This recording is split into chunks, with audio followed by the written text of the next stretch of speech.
ازيكم عاملين ايه؟ لو اول مره تشوفوا فيديوهاتي ما تنسوش اللايك والشير وكومنت حلوه تحت الفيديو.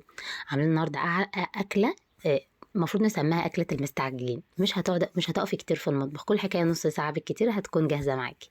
هنعمل طاجن مكرونه بالسجق، بس ايه تحفه احلى من بتاع المحلات.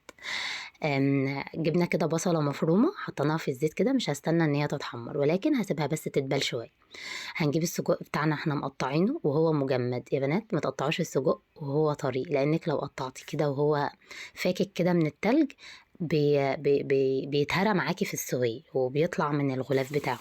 لكن لما بتقطعيه وهو مجمد بيبقى بتيجي تطبخيه تلاقيه كده الواحده بوحدتها، ما هوش سايبه خالص ولا اي حاجه.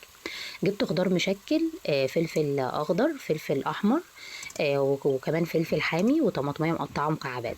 مش بنكتر في بهارات السجق ولكن بنحط فلفل وكمون، وبحط فلفل وكمون وشويه من الشطه الحر ومعلقتين من الصلصه والملح. وانا مش عايزه السجق ياخد سويه من غير مكرونه، يعني انا عايزه السجق ياخد سويه اكتر مع المكرونه، عشان المكرونه كده تاخد من طعم السجق ويبقى كده طعمهم لذيذ. السجق في المرحله الاولى ما تبقيش تقلبيه كتير عشان برضو ما يفكش منك، يعني سيبيه شويه لحد ما يجمد، اما بيستوى بيجمد وبيتماسك. هننزل بصلصه المكرونه وهنستنى اما صلصه المكرونه دي تتسبك معانا، بعد كده هننزل بالمكرونه. في ناس بتحط المكرونه دي عادي من غير سليق، ولكن انا بحب اسلقها عشان انزل شويه من نشوياتها.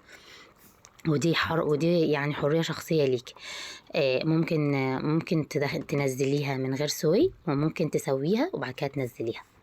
انا ما مش تسويه جامده يعني، ولكن هما 5 دقايق بس على النار. تمام.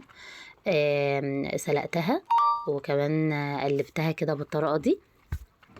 سلقتها ونزلتها في الصلصة، سبتها في الصلصة حوالي 10 دقايق وبعد كده نزلتها في الطاجن. الطاجن عندي هنا هي البقعة دي فيه يعني في العجينة بتاعته نفسها، ولكن هو ماهيش، أنا أول مرة أصلا أستعمله، ماهوش يعني إيه ماهوش منه يعني.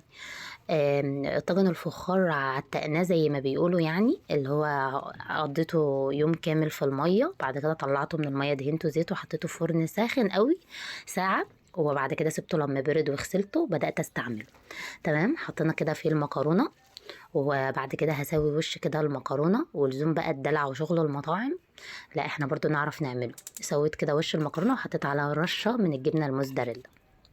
الطاجن ده ليه غطا، انا غطيت على المكرونه وسبتها بالظبط حوالي نص ساعه في الفرن من تحت. و... وما لقيت بقى المكرونه بدات تبقبق بقى والصلصه بتاعتها، وخدت منها معلقه كده لقيتها مستويه كده خلاص وكده تمام. قمت شايله بقى الغطا بتاع الطاجن ده وقمت منزلاها تحت الشوايه، عشان بس الموزاريلا كده تاخد اللون الذهبي الجميل اللي ايه اللي بنشوفه دايما يعني بره في المحلات وكده. الموزاريلا دي بتاعة الحمد، انا بقى اللي انا لاحظته ان موزاريلا الحمد مش بتمط، ده ابني الصغير بيشغلني. موزاريلا الجبنه الموزاريلا بتاعت شركة الحمد ماهيش بتمط زي ما انتوا شايفين كده، يعني انا حطيت جبنه وزودت وبرضه ما بتمطش معانا.